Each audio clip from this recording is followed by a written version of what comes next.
North Korea has returned the remains of 55 American soldiers killed there more than 60 years ago, the latest sign of thawing relations between the two countries.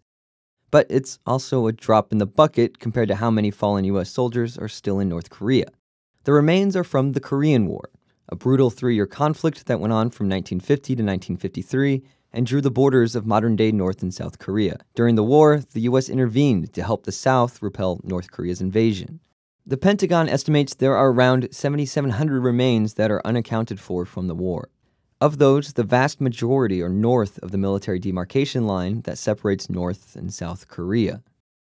The remains are mainly concentrated in places where major battles took place and at POW camps. At least 1,000 are believed to be within the heavily fortified Korean demilitarized zone and nearby buffer zones. Attempts to recover the fallen initially began in 1953, after an armistice was signed to end the war.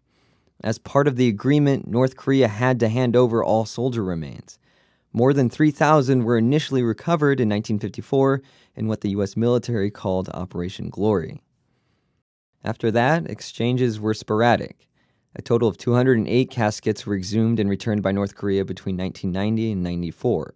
Between 1996 and 2005, more than 220 sets of remains were brought back by joint North Korean-American recovery teams. But then recovery efforts ground to a halt in 2005 after President George W. Bush's administration said it was too dangerous to continue working in North Korea.